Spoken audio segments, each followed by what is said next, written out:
This fight reminds me a ton of Deontay Wilder against Tyson Fury. Of course, Francis is the Francis 2.0, the new evolved version. After being, more so like Wilder, then he kind of improved his technique in, after post the first Stipe fight. Although, against Jorginho, he did just kind of charge in and go crazy. So he kind of still has that dangerous element of kind of being a little reckless. But maybe to be fair to him, maybe he knew that Jorginho had nothing for him. That's why he charged in. Because Jorginho did catch him, but Francis' chin is so insane, he just ate it like nothing. And then when he hit Jorginho went out of the universe. And so I always like to go with a more technical guy. There's also a lot of drama around this matchup. Obviously, old training partners, although quote unquote they didn't really train that much. But the whole beef with Fernand Lopez. Fernand Lopez claims that Francis Ngannou is a shitty person. He's cheap, and Cyril is awesome, and all this stuff going on. The other part, when I'm looking at it psychologically, when Francis said that he's going to put Gane out in 2.5 rounds, and that when he feels his knockout power, he's going to go out. So that's what kind of pushes me in the direction of Cyril. Because of the fact that he's relying on his knockout power. He's saying, hey, like, if I touch you, you're going to go out. So what happens if I can't touch you? What happens then? If I can't touch you, what am I going to do? You know what I mean? On top of that, what happens if what happens if I touch you and you don't go out? So that's another thing that needs to be considered. We don't know how great Cyril's chin is. I mean, we've seen him fight some opponents, but nothing like Ngannou. And Lewis didn't even touch him. So, it's hard to know how good his chin is. But Cyril is extremely technical. I mean, he outpointed Volkov, and Volkov's been doing karate since he was like a young kid. So, and Cyril is just an extreme athlete. The guy just, incredibly in tune with his body. He picks up knowledge really quickly. He's just an extreme athlete. I think he was great at basketball when he was younger. Great, as soon as he went to his first kickboxing class, they're like, you're going to be a future champion. Just please keep coming. And, I mean, the guy is just great in everything he does. And he's also very calm under pressure. He never steers off the game plan. Even though the fight against Jorginho was boring and the crowd was booing, he kept to his game plan and just outpointed him. Listen, if you have an easy path to victory, why take the crazy path? Take the easy path. And it's actually interesting. I think it was closer. Now I looked at the fight, and Cyril's a -150 favorite.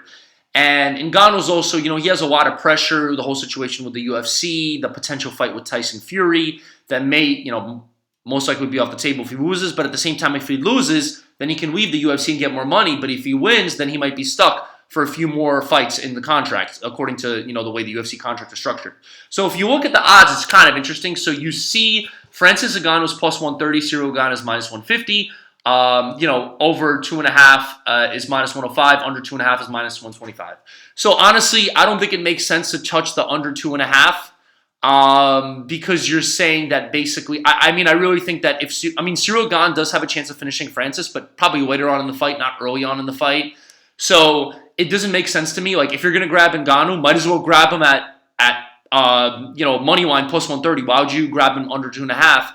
And then you're actually, instead of grabbing Cyril Gane at -150, you're probably better off grabbing the over 2.5, which is -105. So I would think that that's probably the best play, is grabbing, either Cyril Gane, maybe either Cyril Gane by decision, or just taking the over 2.5. I think that might be the right play, and it's -105, and better than grabbing Cyril at -150. Again, Cyril by decision, I don't know what it's going to be at. But it may not even be. You might not even get that much of an odds boost. I mean, Cyril does have a chance of a knockout, and he does have the submission threat. Again, we've only seen it once, but still. So it's gonna be interesting to see that. I mean, obviously, if you look at in terms of the weapons, Cyril has the finesse. He has the cardio. Francis obviously has the power. Francis does show some really improved wrestling abilities. So that's an interesting. What if Francis takes down Cyril? So that's an interesting point. But Cyril He had that really nice leg lock against, I forgot who it was, but so Cyril was really damn good. We're yet to see his takedown defense tested, so we'll see what happens there. But overall, I think Cyril is the play here. And again, I would recommend betting the over 2.5 at -105. I think that's kind of it's almost like an alternate way of betting on Cyril. And again, what if Francis knocks him out in the third round? Well, actually, it would be in the past 3.5 or something like that. So, you have that option. So, even though Francis does fade over time, he's not like Wilder, where Wilder holds that knockout power through the whole time. I mean, he still has serious power towards the end of the fight, but Wilder can knock. He's almost like his knockout power stays very consistent throughout. Although in this last fight, when he put on all that extra muscle, he did kind of fade. So, but that's just a side note. So yeah, so I do think that there's going to be. I'm really excited for this fight. I can't wait to see what's going to happen.